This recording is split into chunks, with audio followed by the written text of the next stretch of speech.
مزید عشق مصطفیٰ کی اس محبت کو مزید پختگی عطا فرمائے۔ سامعین محترم،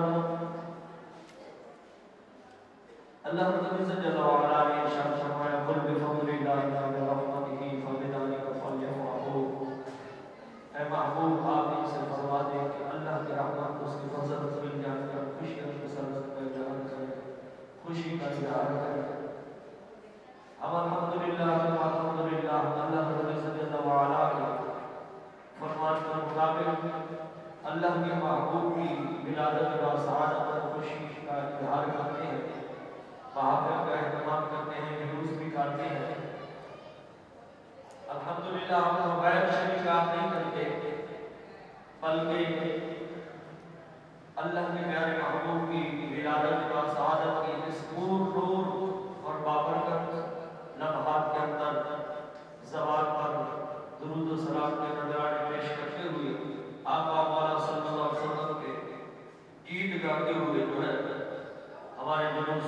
رواں ہوتے ہیں۔ اللہ کریم دنیا بھر کو شاقان مصطفیٰ کو خیر فرمائے، ہر فتنے ہر شر سے جلدی سے محفوظ و معمون فرمائے۔ آقا دو جہاں صلی اللہ علیہ وسلم کی ولادت و سعادت کا عظیم دن 12 ربیع الاول شریف یقیناً یہ بھی بڑی عظمتوں اور رفعتوں کا مالک ہے یہ دن، اور امام جلال الدین سیوطی رحمۃ اللہ تعالی علیہ آپ فرماتے ہیں کہ یہ دن جب آقا دو جہاں صلی اللہ علیہ وسلم اپنی والدہ ماجدہ کے بطن اقطہر میں تشریف لائے تھے، اس دن سے اللہ رب العزت جل وعلا نے اس کائنات کے اوپر اپنے رحمتوں برکتوں کا نزول فرمانا شروع فرما دیا۔ اور فرماتے ہیں قوم قریش ان کے گھروں کے اندر جو بندھے ہوئے جانور تھے نا، اور امام جلال الدین سیوطی رحمۃ اللہ تعالی علیہ آپ فرماتے ہیں کہ قوم قریش کے گھروں میں بندھے ہوئے جانور بھی، اور پھر اس کے ساتھ ساتھ فرمایا کہ جو سمندر کی مخلوق تھی نا، آبی مخلوق، مچھلیاں اور جو پرندے تھے، وہ پرندے بھی ایک دوسرے کو مبارکباد پیش کر رہے تھے، ایک دوسرے کو مبارکباد پیش کر رہے تھے۔ فرت وحوش المشرق الى وحوش المغرب وكذلك اهل البحار يبشر بعضهم بعضا۔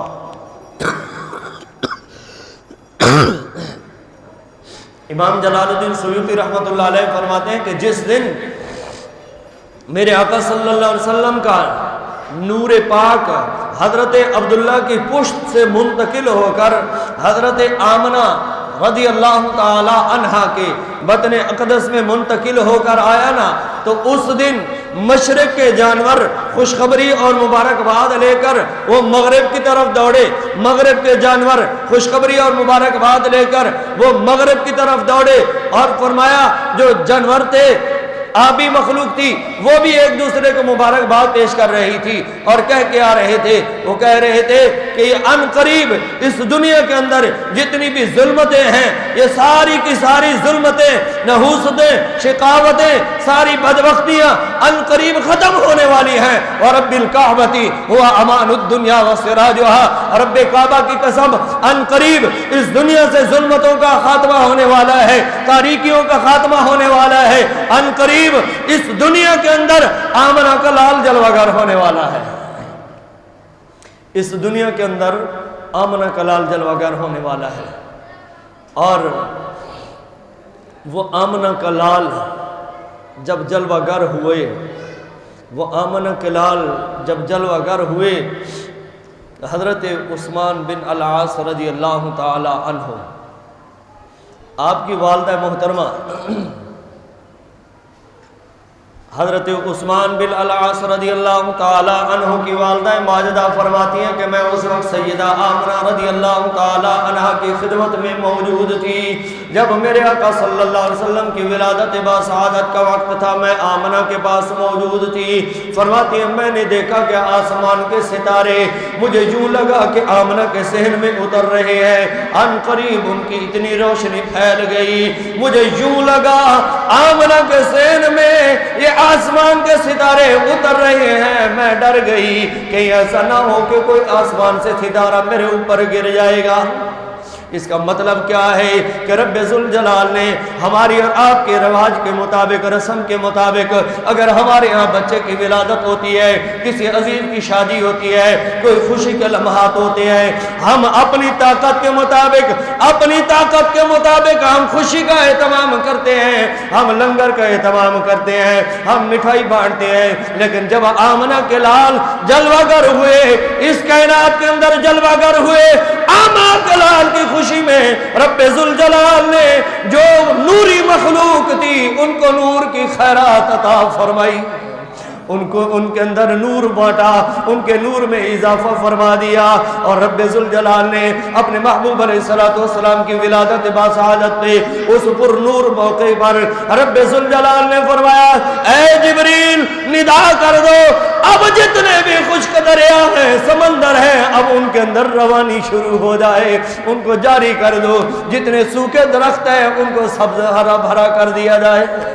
رب ذوالجلال نے اس وقت اپنے محبوب کی ولادت باسعادت کے خوشی کے موقع پر رب ذوالجلال نے، ہم اپنی طاقت کے مطابق مٹھائی بانٹتے ہیں، رب ذوالجلال نے ارشاد فرمایا میرے محبوب کی ولادت باسعادت ہو رہی ہے۔ اس وقت عرب کے اندر یہ دستور ہے، جب بچی پیدا ہوتی ہے تو مغموم ہو جاتے ہیں، پریشان ہو جاتے ہیں۔ اس میرے محبوب کی ولادت باسعادت کے نور موقع پر اب کسی کے ہاں بچی پیدا نہ ہو کہ کوئی پریشان نہ ہو، ہر گھر میں اولاد نرینہ ہو، ہر گھر میں بچہ پیدا ہو، ہر گھر میں خوشی کی بہار ہو، خوشی کی لہر ہو، تاکہ پتہ چلے دنیا والوں کو میرے محبوب کی ولادت باسعادت کا وقت ہے،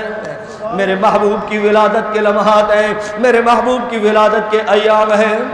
اور سیدہ آمنہ رضی اللہ تعالی عنہ آپ فرماتی ہیں کہ جب سے میرے محبوب میرے بطن اقدس میں تشریف لائے ہیں، کبھی مجھے کوئی گراں محسوس نہیں ہوا، میں نے کبھی کوئی مشکل سمجھے ہی نہیں۔ ہر ماہ کے اندر اللہ کے برگزیدہ انبیاء آتے رہے اور مجھے خوشخبریاں دیتے رہے، مجھے مبارکباد دیتے رہے، آمنہ تجھے مبارک ہو، کائنات کے سب سے بڑے امین کے، بڑے خاتم النبیین، نبی کی آپ والدہ ماجدہ بننے جا رہی ہے۔ اے آمنہ کائنات کی سب سے بڑی دولت آپ کے پاس منتقل ہو چکی ہے۔ آمنہ تو بڑے نصیب والی ہے، بڑے برکتوں والی ہے، اللہ نے تجھے بڑا مقام دیا ہے، خاتم النبیین، نبی کی تو والدہ بننے جا رہی ہے۔ تو یہ اللہ کے محبوب کی یہ شانیں، یہ رفعتیں ہیں کہ جب آمنہ کے لال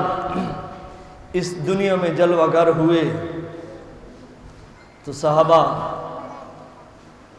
اور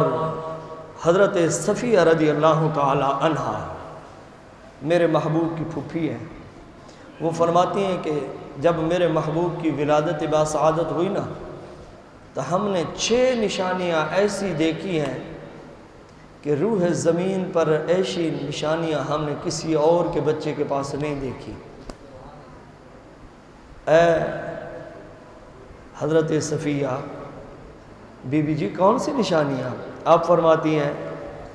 پہلی نشانی میں نے یہ دیکھی کہ جب آمنہ کا لال اس دنیا میں جلوہ گر ہوئے نے آتے ہی سر سجدے میں رکھ دیا۔ اللہ آمنہ کے لال نے اپنی والدہ ماجدہ کے بطن اطہر سے جو ہے باہر تشریف لائے، آتے ہی سر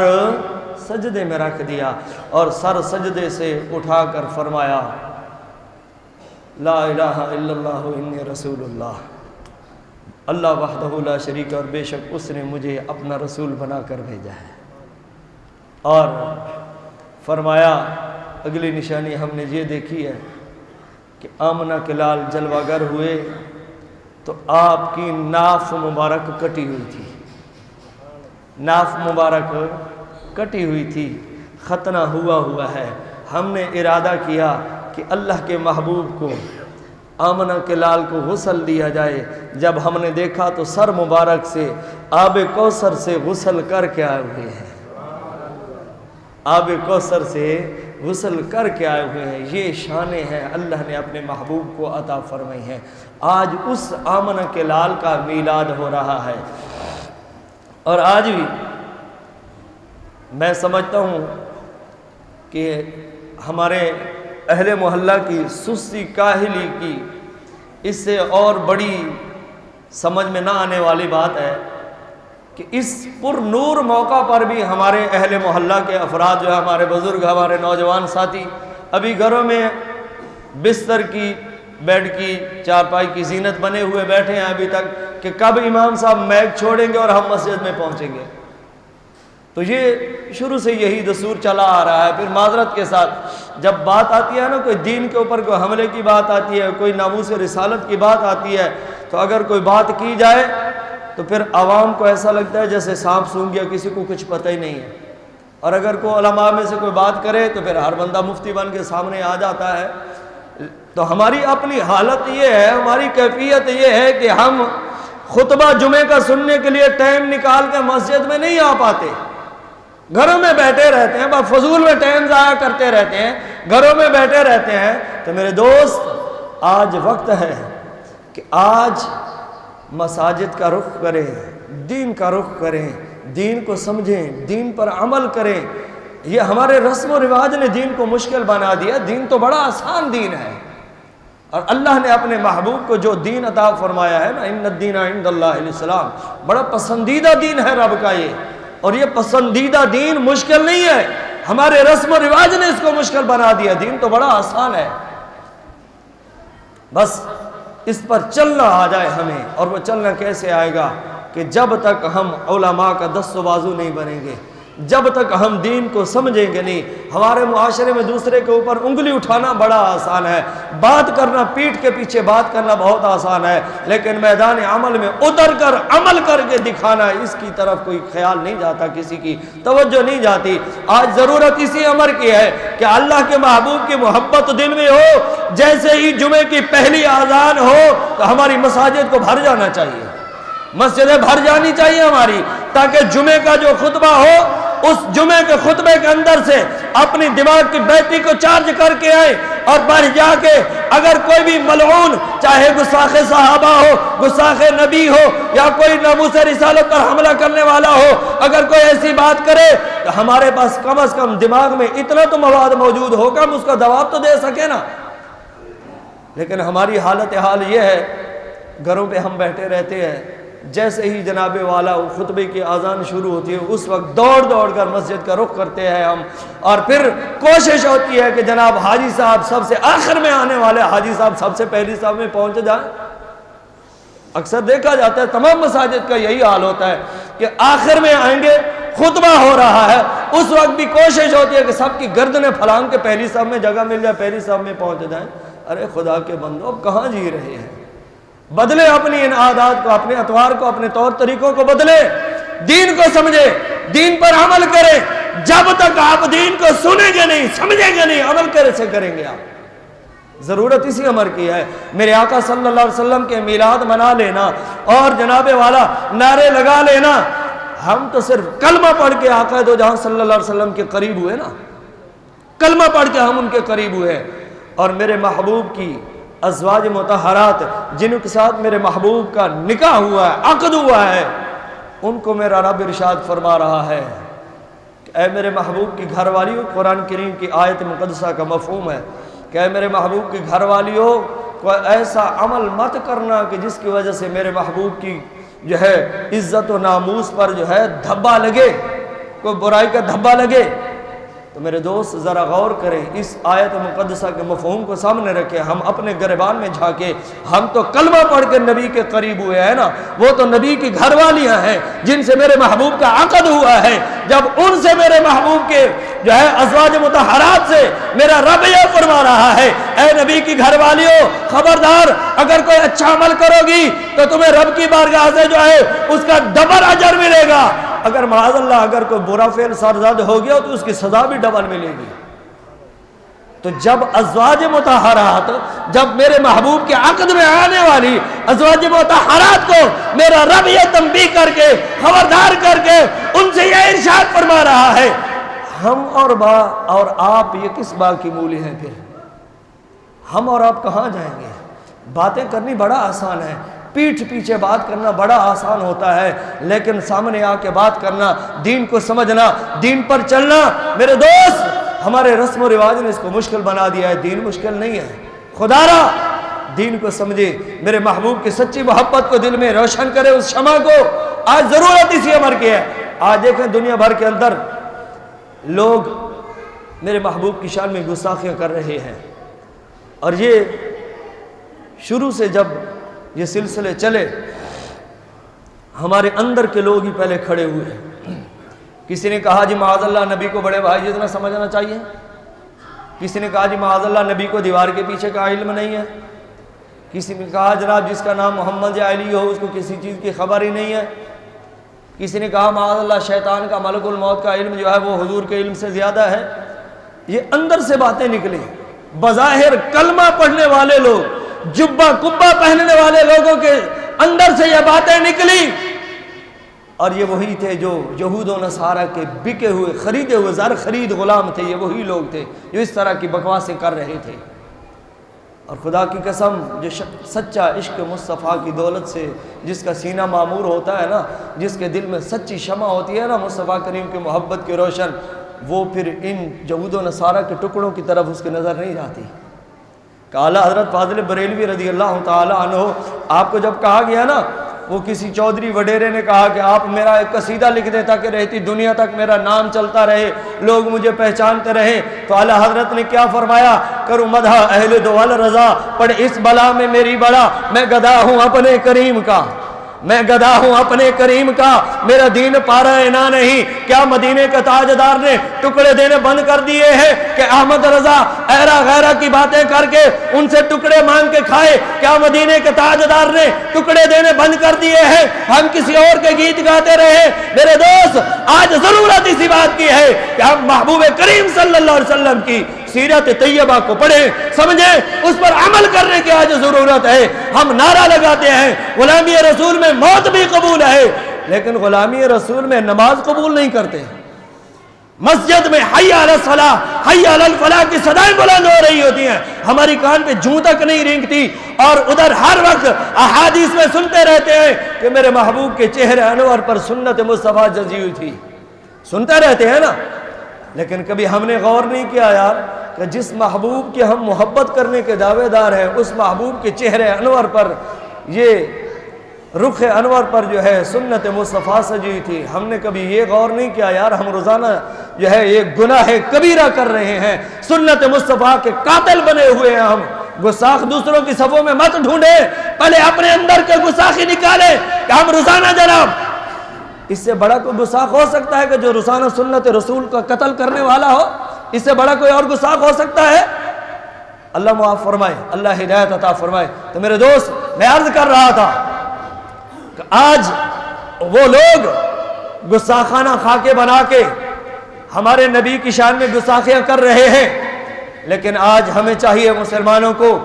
تمام تر فروعی مسائل کو ختم کر کے اتحاد سے جمع ہو کر ایک پلیٹ فارم پہ جمع ہو کر، تاکہ ان طاغوتی قوتوں کے ایک میسج جائے، ہمارے اندر کے اختلافات اپنی جگہ پر، لیکن جب بات آتی ہے ناموس رسالت کی، جب بات آتی ہے ختم نبوت کی، ہم تمام تر اپنے اختلافات کو بھلا کے ناموس رسالت کے لیے میدان عمل میں اتر کر آ جاتے ہیں،